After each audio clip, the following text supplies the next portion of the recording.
Welcome to my channel online astro Karur TV வாழ்வின் வழிகாட்டி. Mobile எண் 8072125687. ஆன்லைன் அஸ்ட்ரோ கரூர் டிவி வாழ்வின் வழிகாட்டி.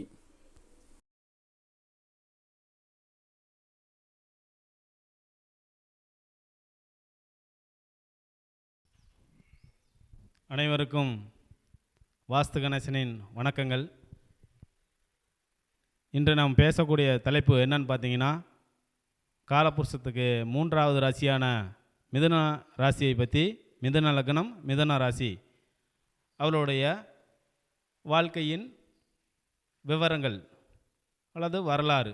மிதுன லக்னத்தில் பிறந்தால் எந்த மாதிரி வாழ்க்கை துணை அமையும், எந்த மாதிரி வீடு கட்டுவாங்க, கட்டுறதுனால என்ன பலன், படிப்பு எப்படி இருக்கும் அப்படிங்கிற விஷயத்தை நம்ம ஓரளாக தெரிஞ்சுக்க போகிறோம். மிதுன லக்னம் அப்படின்னு பார்த்தீங்கன்னா காலபுருஷனுக்கு மூன்றாவது ராசி. இந்த காலபுருஷனுக்கு மூன்றாவது ராசின்னு சொல்லக்கூடிய ராசிக்கு அதிபதி யாருன்னு பார்த்தீங்கன்னா புதனாக வருவார். புதன் அப்படின்னு பார்த்தா படிப்பு அப்படிங்கிற ஒரு விஷயத்தை வச்சு நம்ம பார்க்கக்கூடியது. காலபுருஷனுக்கு மூன்றாவது ராசி என்னது, காமராசி. ரெண்டாவது காற்று ராசி.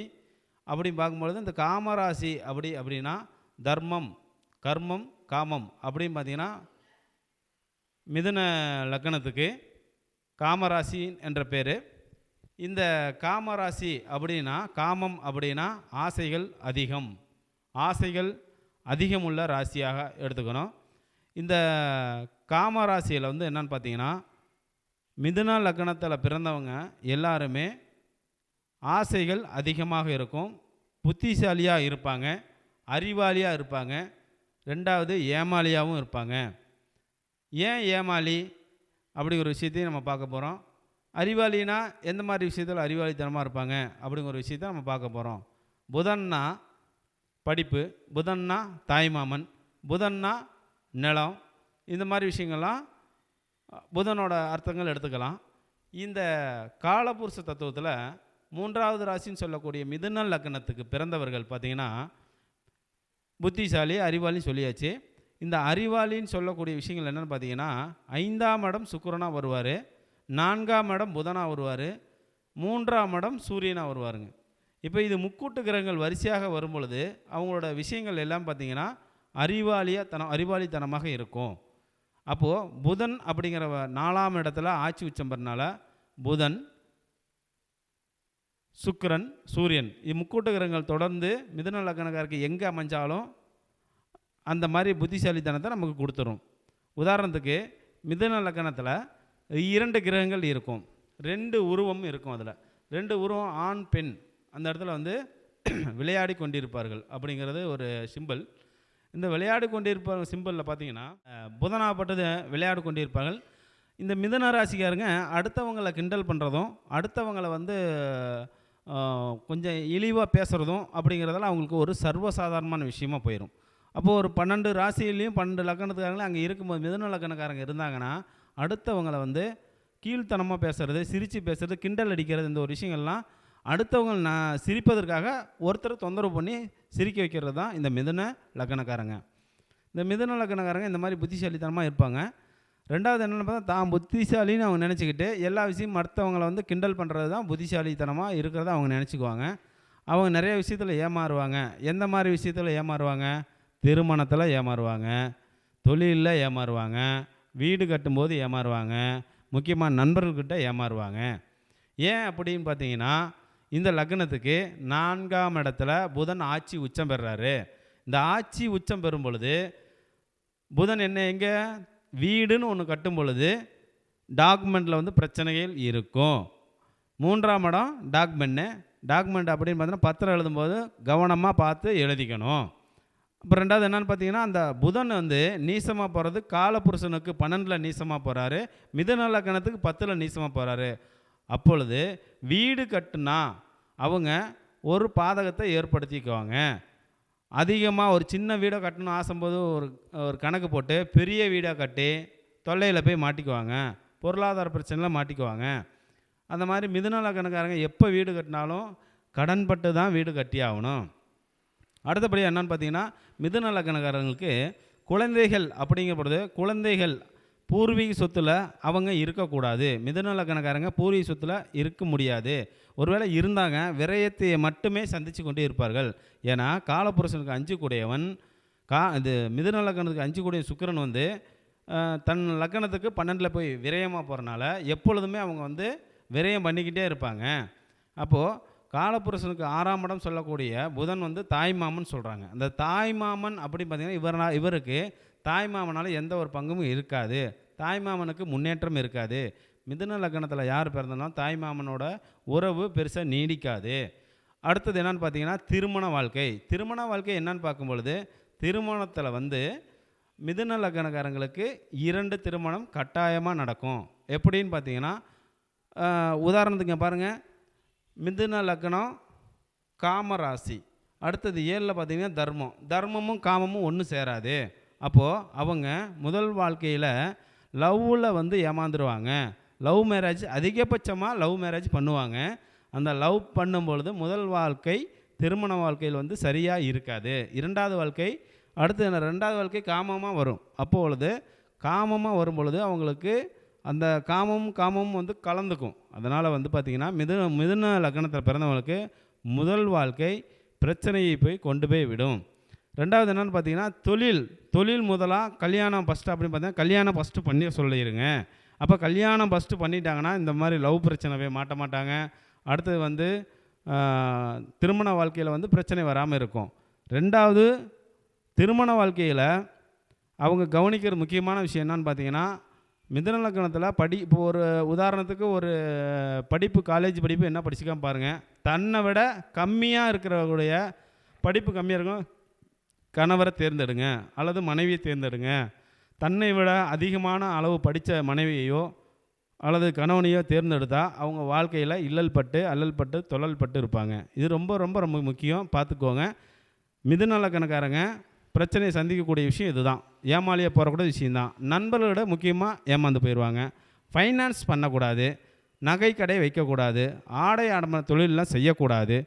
ஒரு வேலை செய்யணும்னு ஆசைப்படும் பொழுது தன்னோட என்ன தொழில் எப்படி செய்யும் பொழுது அந்த தொழிலில் அதாவது ஒரு பக்கம் புதன்னா பார்த்தீங்கன்னா 5, புதன்னா 5ஆம் நம்பர்.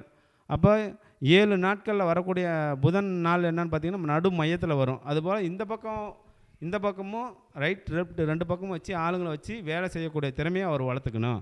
ரொம்ப ஹார்ட் ஒர்க் போட்டு அவர் தொழில் செய்யக்கூடாது. அப்படி தொழில் செஞ்சோன்னா ஹார்ட் ஒர்க் செய்யும்போது அவருக்கு லாஸ் தான் ஆகும்.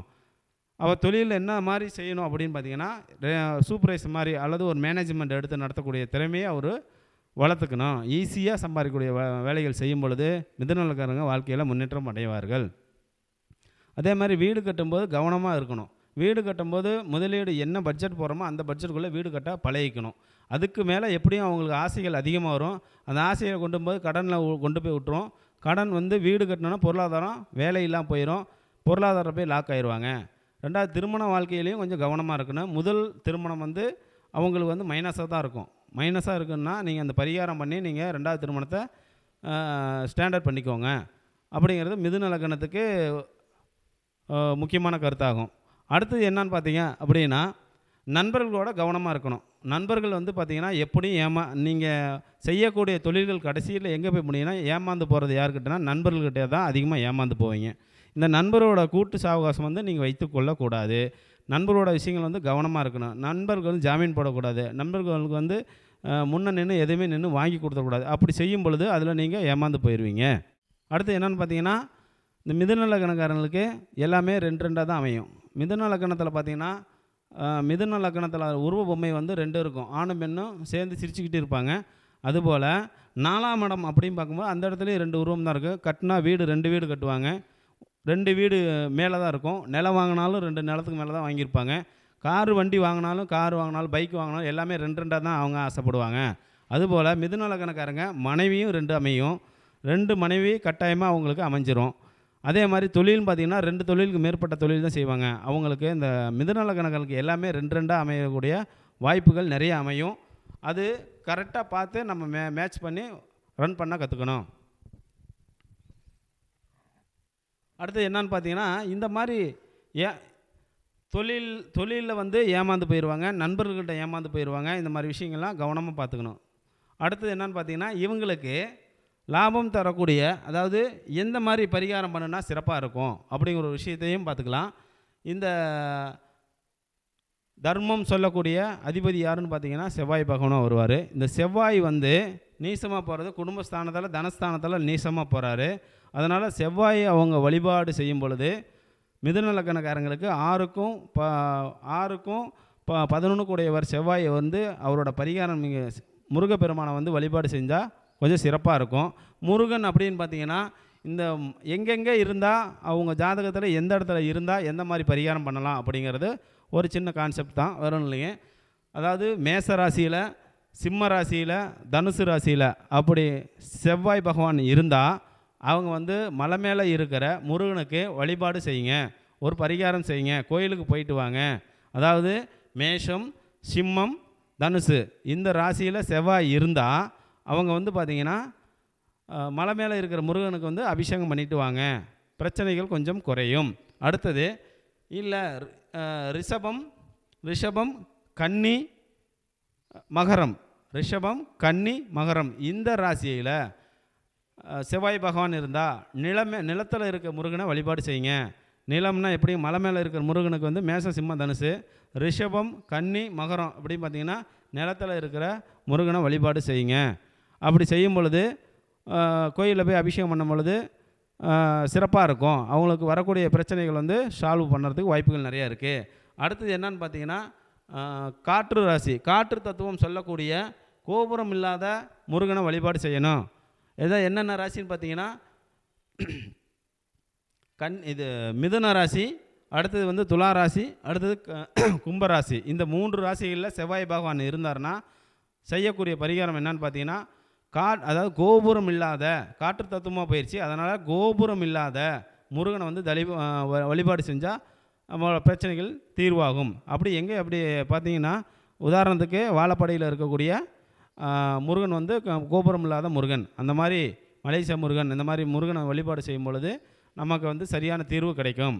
அடுத்தது என்னன்னு பார்த்தீங்கன்னா மோட்சம் அப்படின்னு பார்த்தீங்கன்னா மோட்சஸ்தானம், நீர் ஸ்தலமான கடகம், விருச்சிகம், மீனம் இந்த ராசியில் செவ்வாய் பகவான் இருந்தால் இந்த செவ்வாய் பகவானை யார் அதாவது திருச்செந்தூர் கடல் ஓரத்தில் இருக்கக்கூடியது, ஆத்தோரம் இருக்கக்கூடியது, கிணத்தோரம் இருக்கக்கூடிய முருகனை வழிபாடு செய்யும் பொழுது இது கிணறு, குளம், குட்டை, இது கடகம்ங்கிறது ஆறு, இது பார்க்கும்பொழுது கடல், இந்த இடத்துல செவ்வாய் பகவான் இருந்துட்டால் நீங்கள் செய்யக்கூடிய பரிகாரம் திருச்செந்தூர் முருகனுக்கு போய் வழிபாடு செய்யும் பொழுது உங்களுடைய பிரச்சனைகள் எல்லாம் தீர்வாகும். அப்போது இந்த மிதுன லக்னக்காரங்க கவனமாக இருக்கக்கூடிய விஷயங்கள் எல்லாமே இதுதான் முக்கியமான விஷயம்.